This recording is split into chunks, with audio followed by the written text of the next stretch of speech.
नमस्कार, मी संजय आवटे. तुम्हाला गंमत सांगतो. मला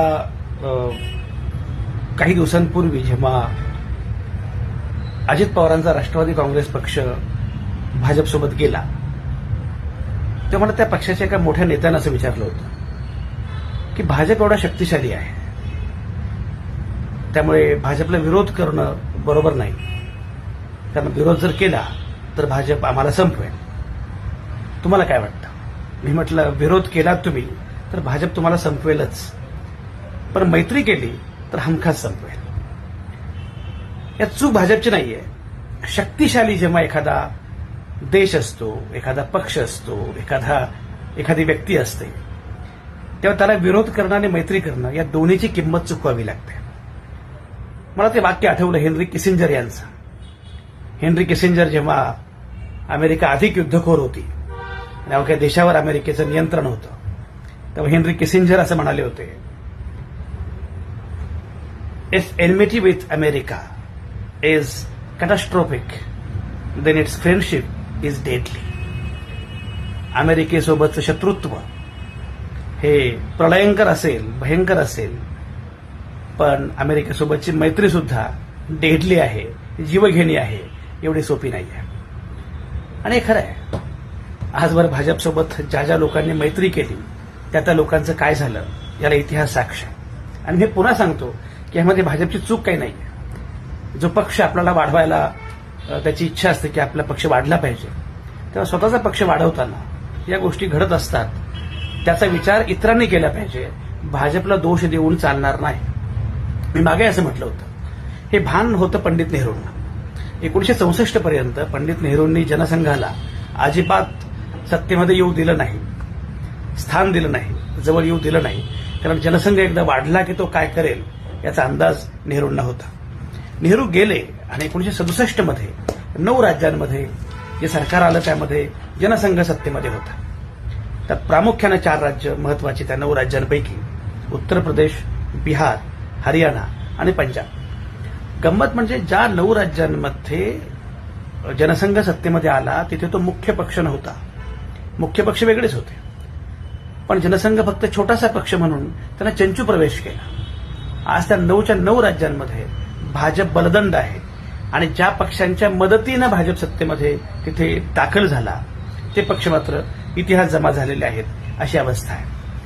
मी मगाशी म्हटल्याप्रमाणे उत्तर प्रदेश, बिहार ही 2 राज्य की जिथे समाजवादी पक्ष प्रबळ होते, जनसंघाकडे कुठलाही महत्वाचा चेहरा नव्हता.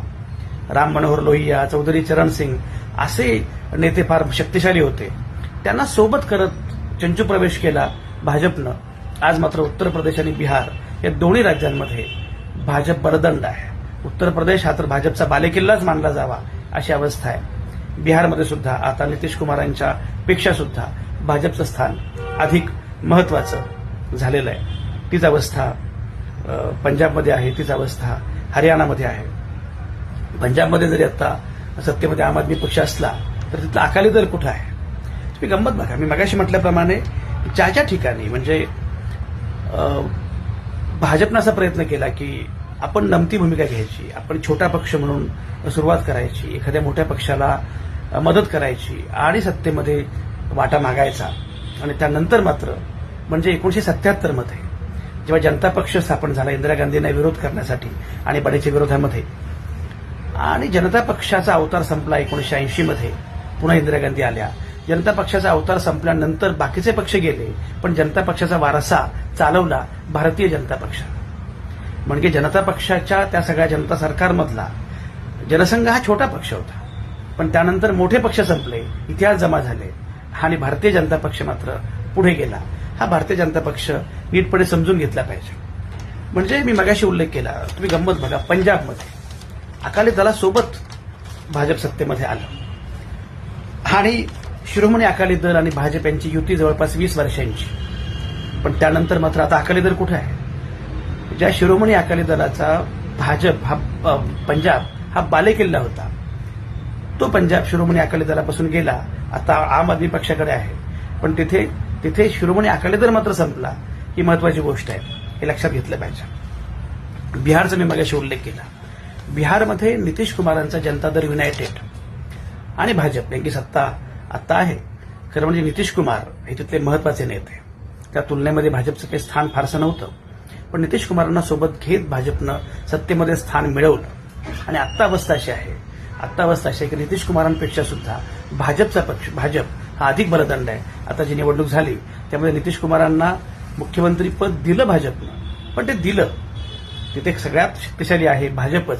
कुठल्याही क्षणी नितीश कुमार जातील आणि भाजपचा मुख्यमंत्री होईल अशी अवस्था आहे. नितीश कुमारांचा ऑरा संपलेला आहे, वलय इतिहास जमा झालेला आहे आणि तिथे भाजप हा सगळ्यात महत्वाचा पक्ष म्हणून पुढे आलेला आहे. त्याच बिहारमध्ये रामविलास पासवान यांचा पक्ष लोकजनशक्ती पार्टी.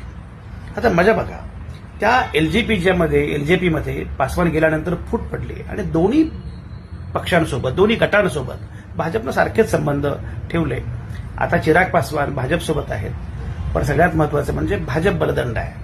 त्यामुळे या सगळ्या पक्षांपेक्षा एक काळ असा होता की रामविलास पासवान हे अत्यंत महत्वाचे नेते बिहारमध्ये होते, नितीश कुमार हे अत्यंत महत्वाचे नेते होते. आता मात्र हे दोघंही भाजपच्या आश्रयानं, पासवान आणि नितीश कुमार भाजपच्या आश्रयानं सत्तेमध्ये आलेले आहेत.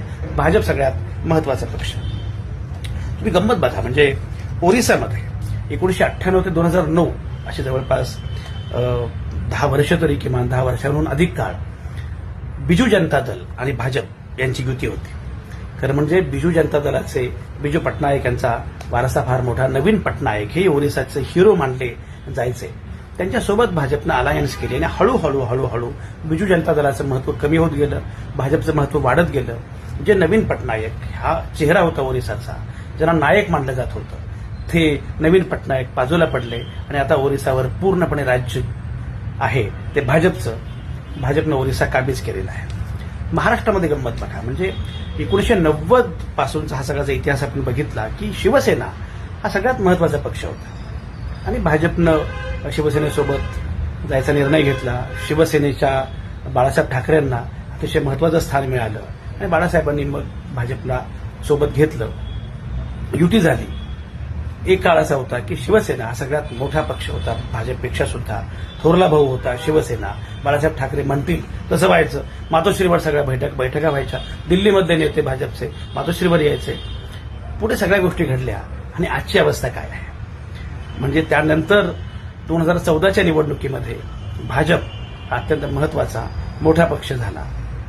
2019 नंतर जरी महाविकास आघाडी सरकार स्थापन करण्याचा निर्णय घेतला, उद्धव ठाकरे मुख्यमंत्री झाले, पण त्यानंतर शिवसेनेमध्ये फूट पडली, उभी फूट पडली. शिवसेना पूर्णपणे फुटली. एकनाथ शिंदेचा पक्ष वेगळा झाला आणि आता अवस्था अशी आहे की एकनाथ शिंदे विरुद्ध भाजप असा सामना, असा मुकाबला सुरू झालेला आहे. हे लक्षात घेतलं पाहिजे. म्हणजे आता मुंबई महानगरपालिकेवर सगळ्यात महत्वाचं जे शिवसेनेचं होतं की मुंबई महानगरपालिका आपली असली पाहिजे. मुंबई महानगरपालिका सुद्धा भाजप शिवसेनेकडून काढून घेऊ शकते इथपर्यंत वेळ येऊन ठेपलेली आहे. अजित पवार हे गेले भाजपसोबत, पण आपण जर बघितलं तर आता अजित पवार विरुद्ध भाजप हा सगळ्यात मोठा मुकाबला असणार आहे. आणि त्यामुळे आता भाजप पासून वाचायचं कसं, स्वतःला वाचवायचं कसं, ही चिंता अजित पवारांना असणार आहे. अजित पवारांनी भाजपशी मैत्री केली, पण त्याची किंमत अजित पवारांना चुकवावी लागणार आहे. आणि मी पुन्हा सांगतो, यात भाजपवर टीका नाहीये, उलट पक्षी भाजपनं स्वतःची वाढ करत करत इतरांना कसं वापरून घेतलं. शेवटी असं आहे की इतरांचा वापर करणं, आपण बलदंड होणं आणि नंतर सोयीनुसार त्यांचा वापर झाला की त्यांना फेकून देणं आणि आपण पुढे जाणं, 100% भाजप या दिशेनं जाणं, यात चूक भाजपची काहीच नाहीये. हे भाजपला करायचं आहे, कारण हा त्यांचा प्रवास आहे, राजकारण आहे. मी ज्याप्रमाणे मगाशी अमेरिकेचा उल्लेख केला, हेनरी किसिंजर असं म्हणाले की आमच्याशी शत्रुत्व महागात पडेलच, पण मैत्री पण एवढी सोपी नाहीये.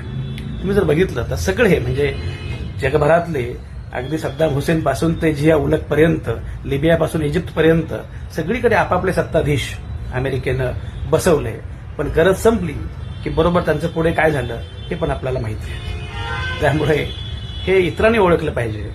भाजप काय आहे हे इतरांना कळाल्याशिवाय, अजित पवारांना समजल्याशिवाय, एकनाथ शिंदेना समजल्याशिवाय, बाकीच्यांना समजल्याशिवाय त्यांना पुढे काहीच करता येत नाही. भाजपचा प्रवास मात्र अगदी शून्यापासून इथपर्यंत जो काही आलेला आहे तो प्रवास मात्र सातत्यपूर्ण आहे. त्यामुळे त्यांच्या राजकारणाचं कौतुकच केलं पाहिजे. तुमचं काय, तुम्ही बघा. तुम्हाला काय वाटतं?